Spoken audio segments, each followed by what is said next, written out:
the point is, if you're another country on the planet and you're looking at those three countries, Israel, the most hated country in the world, by the way, according to recent polls, and the United States, which is not far from the bottom, and Iran, which country, right, looks like it is the most responsible in terms of its foreign policy, right? And it's the Iranians, right? Hello, that is University of Chicago professor John Mearsheimer, one of the most cited international relations scholars in America, telling Tucker Carlson that Iran is the most responsible actor in the world right now. I want to spend some time on this today because this isn't just wrong. It's wrong in a way that tells you something very important about how certain very smart people go very badly off the rails. Now, John Mearsheimer is not a fringe figure. He's a serious academic. His 2001 book, The Tragedy of Great Power Politics, is genuinely influential. His theory, called offensive realism, is taught in universities around the world. The basic idea behind his worldview is that states are constantly competing for power in an anarchic world, and that ideology is mostly just noise, right? Don't take ideology that seriously. What matters is the distribution of power. Okay? Who has the military, who has the economy, who has the geography. Now, Tucker Carlson and that whole camp treats Mearsheimer like an oracle, like he's it's gospel from the mountaintop when Mearsheimer speaks. And because of his academic credentials, a lot of people who should know better treat everything he says as authoritative. But here's what you need to know before we go any further. Mearsheimer has a track record, a long track record of being wrong. He was, the stuff that he said about the Russian invasion of Ukraine, there's a lot of dispute about that, but it's very reductionist about how it was all the NATO countries' fault. I mean, again, there's some blame to go around, but his theories definitely gave cover for the Russia apologists in the Russia-Ukraine war. But he was wrong about Iran on multiple occasions, and not just in the Tucker interview that we're reacting to today, which just was released in the last couple of days, but on the very first day of the 12-day war, on June 13th, 2025, and he had been predicting in the lead up to that war, he had been predicting that there would be all sorts of crazy escalation, and the Russians and the Chinese would get involved, and it would turn into this massive world war. Anyway, he said on June 13th, 2025, the first day of the 12th-day war, he sat down with Judge Napolitano on the Judging Freedom podcast. And I want to play for you a clip of what he said there. Okay, so let's pull that up. This is from June 13th, the first day of the 12-day war. Check this out. And I think the end result is you're going to get a major war here. It's, people who are talking about, let's put a damper on this, let's put an end to this. I mean, I think this is delusional. The Iranians simply have to respond, and they have to respond in a massive way. And the Israelis will retaliate, and then we're off to the races. And we have 90,000 American troops. According to Ritter, the vast majority of them are support personnel, not frontline infantry, who are almost in a semicircle in that area. What happens when some of them get killed? Well, that will give us an incentive to get deeply involved in the war. This is what I was saying to you before. The Israelis have a vested interest in sucking us into the war, right? What they want to do is get Americans killed, because if Americans get killed, that guarantees that we come in. So That's John Mearsheimer, right at the very beginning of the war, of the 12-day war. Israel is trying to get Americans killed. You heard it here first. So I have three things to say about what you just heard. First, he predicted a massive Iranian retaliation. Hezbollah fired 0 missiles during the 12-day war. Zero. The Houthis fired, I think, 2 or 3 during the entire 12-day war. He also said that the Israel strategy depended on getting Americans killed. Well, that didn't work because 0 American soldiers were killed in the 12-day war. Yeah, that's right. Let me check that. Yeah, 0. And the third thing he said there, and this is the one I want you to really sit with. He said that anyone who thought that this could be brought to a quick end was delusional. The war ended in 12 days. Now, you might think that the war we're in now is an extension of it, but that's only true because the Iranians spent the intervening 8 months rebuilding their ballistic missile program, ramping up the speed towards which they were running to a nuclear weapon. That's why. But that 12-day war that he was talking about, it ended very, very quickly. All 3 predictions he made were wrong. He made other predictions that were wrong. During the course of the 12-day war, by the way, and during the course of this war from February 28th till April 8th, he was constantly saying that Israel was suffering untold damage that they just weren't telling people about, which is absolute nonsense. Absolute nonsense. Talking about how Tel Aviv was going up in flames and getting decimated. And if you heard any of those conspiracy theories during the time where there was like these AI pictures claiming that Tel Aviv was on fire, absolute nonsense. So Mearsheimer has a long track record of being wrong, especially about the Middle East. Now, on his Substack, right in the middle of that 12-day war, he titled a post, "Israel is not winning versus Iran." And he warned that if Trump entered the fight, he'd be, in his words, jumping into the deep kimchi. That was the cute phrase he used, saying that it would be like a quagmire and it would drag in deeper. Now, within days, Operation Midnight Hammer began. The B-2 bombers struck Iran's nuclear facilities. Iran's missile capability was reduced to roughly 10% of what it was before. And that was it. No American soldiers killed, no quagmire, no deep kimchi. These were specific, falsifiable predictions. Massive Iranian retaliation, which there was not, meaning they retaliated. It was a very unsuccessful. Like almost all the rockets they fired were intercepted. Very, very few casualties. 0 American casualties. No prolonged major war. And that was all his predictions about the 12-day war. So when Mearsheimer sits down with Tucker Carlson and tells you Iran is now stronger and Israel is weaker than before this war, I need you to keep that track record in mind. Now, I want to go to the central claim of the interview with Tucker Carlson. Here's Mearsheimer explaining why Iran has the upper hand right now.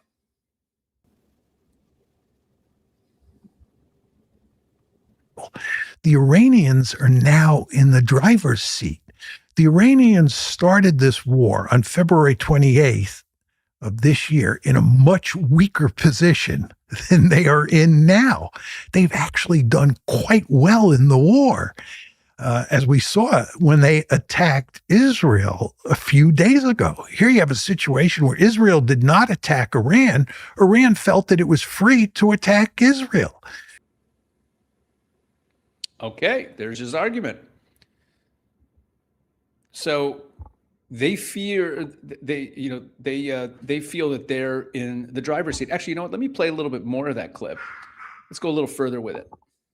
And Iran has made it clear it's more than willing to go up the escalation ladder with us and with Israel. They feel like they're in the driver's seat. There you go. They feel like they're in the driver's seat. That's where I should have stopped the clip. Iran in the driver's seat. Now let's test that claim against what we actually know.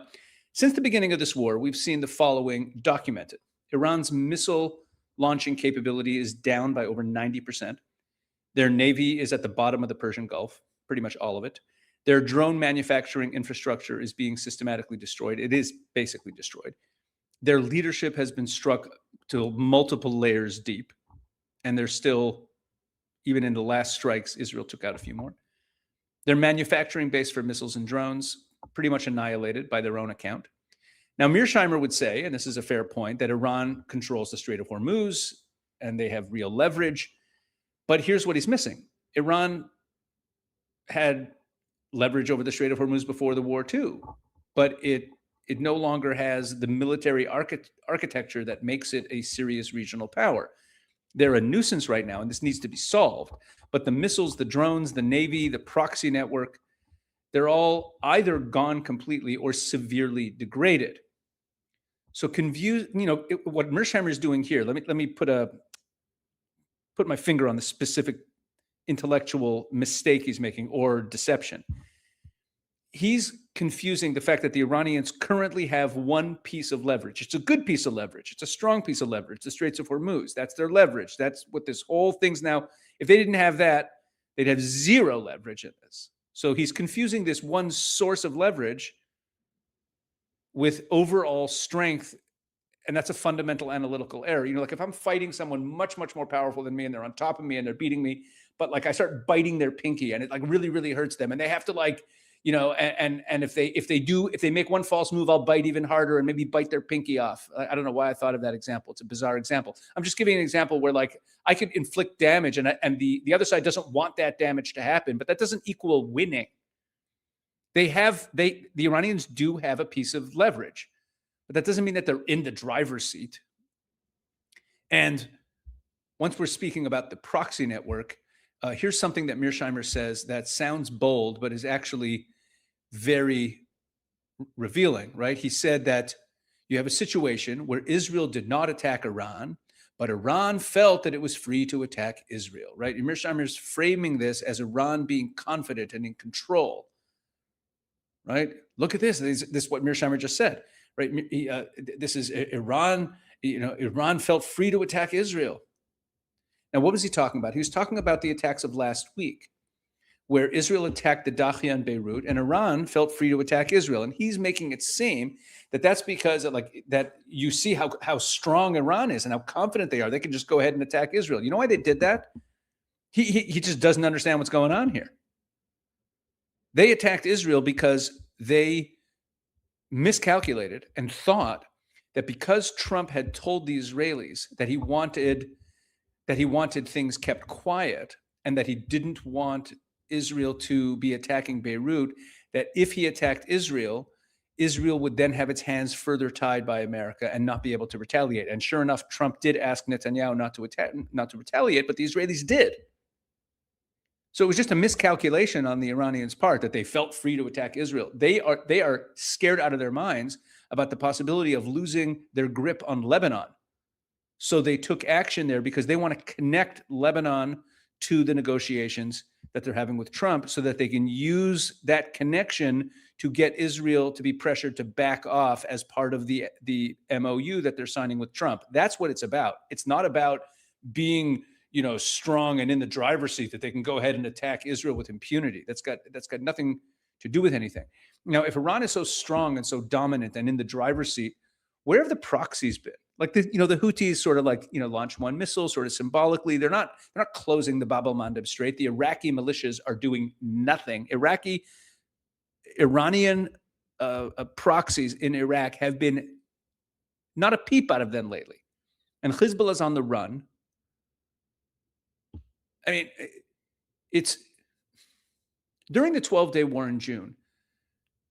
During the 12-day war in June, let's go back to that. I mentioned this earlier. Hezbollah was built for decades, specifically to come to Iran's aid if Iran was ever attacked, and also to fight on behalf of Iran. Did nothing. They did not fire a single missile at Israel.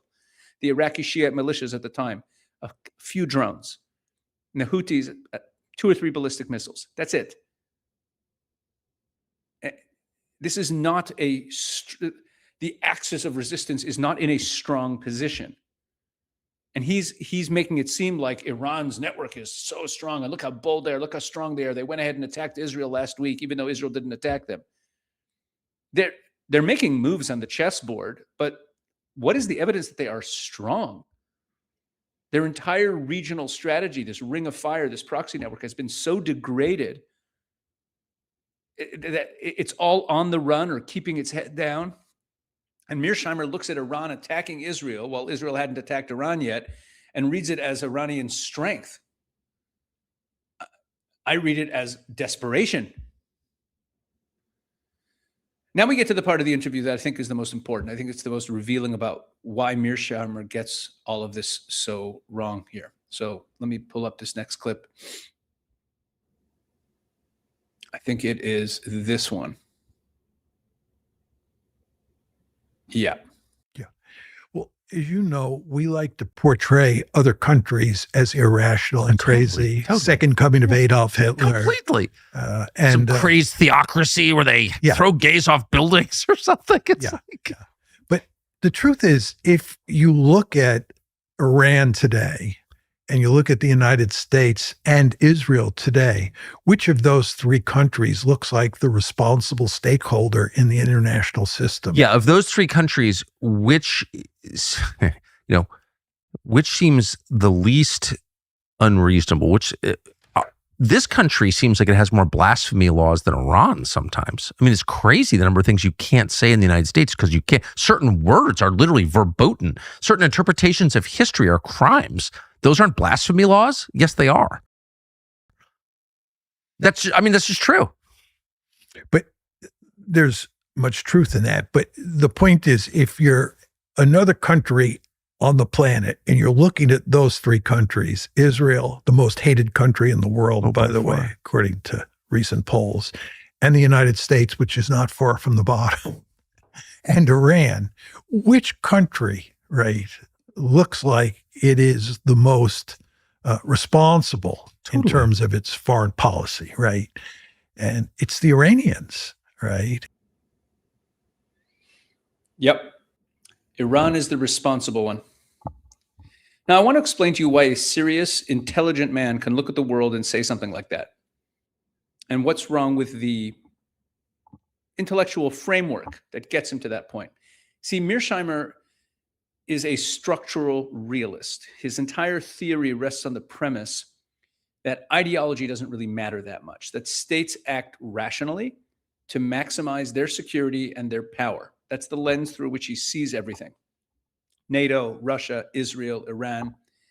Now, that framework works for a lot of countries. For a lot of countries, that is what they do.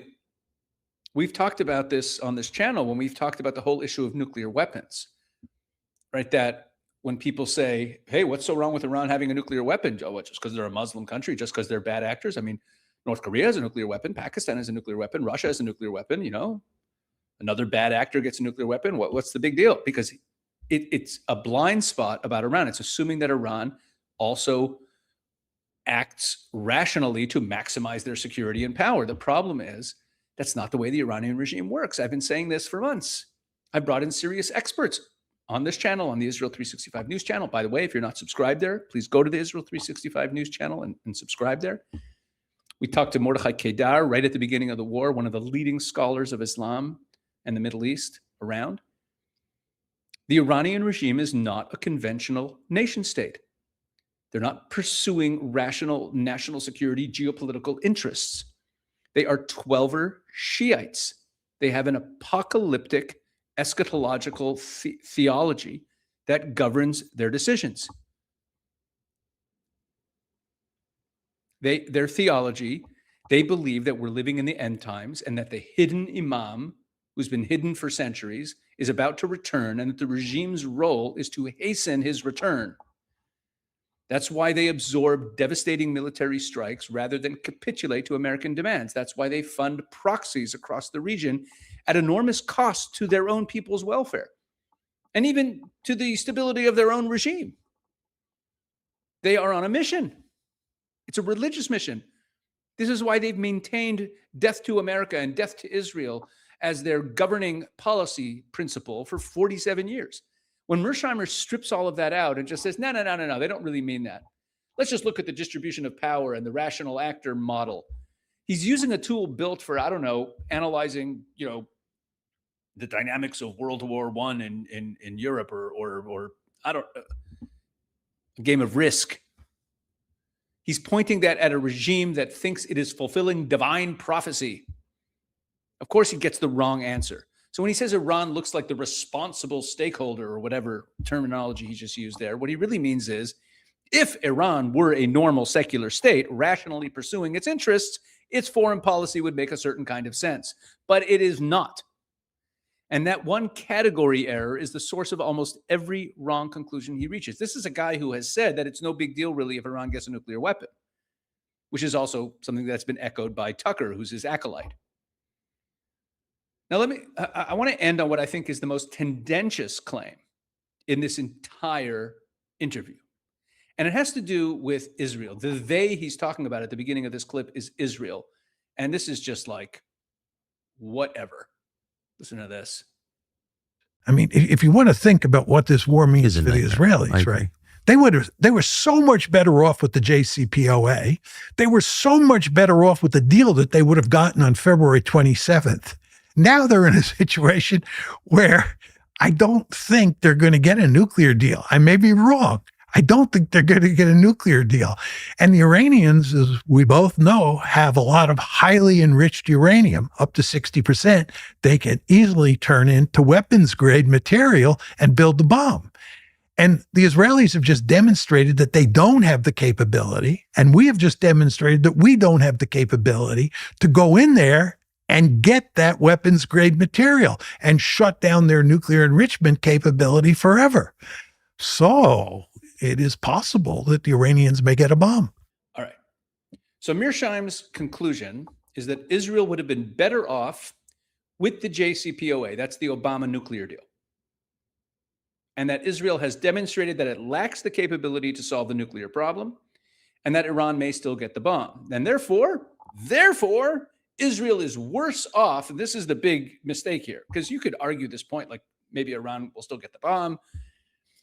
And does Israel have the capability on its own to solve the nuclear problem? You could debate those points, but his conclusion from all of this is that Israel is worse off now than before this war.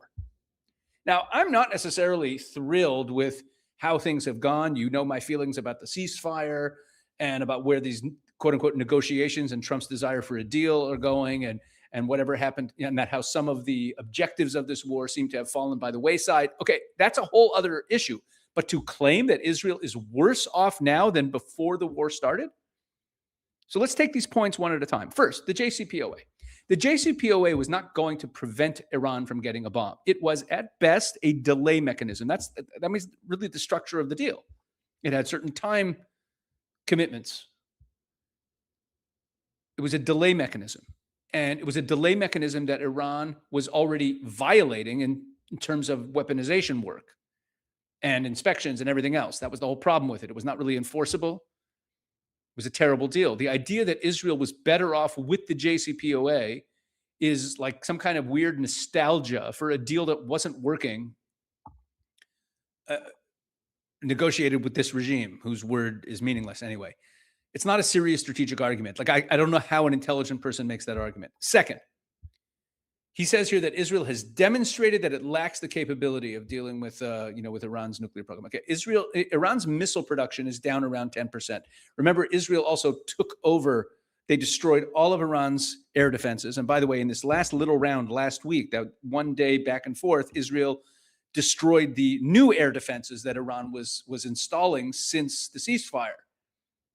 Iran has no air defenses. Israel has freedom of operation over their skies. Their navy is gone. The B-2 bombers decimated their main nuclear sites. Their proxy network is on the run, degraded. Mearsheimer's conclusion is that Israel lacks the capability. Israel has the capability. Israel has diplomatic constraints put on it because of American interests and other. There's diplomatic issues, geopolitical issues that stand there, but Israel's capability, left to its own devices, if America just walked away and said, Israel, do whatever you want in Iran, as you wish, Israel has the capability. What he's really saying is this. Here's what Mearsheimer is saying. He's saying a cleaner, negotiated solution would have been preferable. Maybe, okay, that's a fair debate to have, but a negotiated deal might have been better, is not the same as Iran is now stronger and Israel is weaker. Or that there's you could argue that there's other ways we could have gone about this. Maybe like maximum sanctions, the kind of sanctions, like much stronger sanctions that would actually like strangle the regime completely without firing a shot. Maybe you could make some argument that there's other ways to have gone about this. But he's actually arguing that Iran is now stronger and Israel is now weaker. That's the thrust of all these clips I've played to you. And that's the thrust of this whole interview with Tucker Carlson. It's bizarre. Here's what I think is actually true. Iran's capacity to threaten Israel has been monumentally degraded. I mean, degraded in the extreme. Israel is so much safer now than it's been in a long time. Again, there's a lot of anxiety in Israel about where this is going and will they be able to rebuild themselves. And then there's the whole issue of the Iranian people. We need to get rid of the regime. That's all true. But to argue that Israel's weaker now? The nuclear question remains unresolved. It's true. But unresolved is not the same as Iran winning. The regime has, their missiles are a fraction of what they were. They have no navy. The proxy network is beaten back. And the population is starting to stir up again, and we know whose side they're on. They were cheering the Israelis bombing them. So let's bring this whole thing home. Let's close out this video. John Mearsheimer is obviously a very intelligent person, a brilliant man. He rose to the highest heights of academia, University of Chicago, known worldwide. But the tool that he invented, the one tool he uses to analyze all geopolitics, doesn't work everywhere. His realism strips out ideology. It strips out the unique character of specific regimes. And it treats the Islamic Republic of Iran as if it's just another state rationally pursuing its interests on a map. That's an error that is not a minor one. It blinds him. On June 13th, 2025, the first day of the 12-day war, he told us there would be massive Iranian retaliation, Americans would get killed, and anyone who thought this would end quickly was delusional. He was wrong about everything. And he was wrong about everything like a week and a half after he said it. And now he's sitting with Tucker Carlson, and he's telling us that Iran is the responsible actor, that it's in the driver's seat, and that Israel is weaker than before the war. The people who are going to understand this war correctly are the people who take seriously what the Iranian regime actually is, not just where it is on the map and how many, and like looking at it as every other state. Anyway, and this is the guy. This is the guy that Tucker Carlson looks at as his great mentor on geopolitics. I hope this made some sense, and hope you appreciate it. Please keep watching. And see you on the next one. God bless.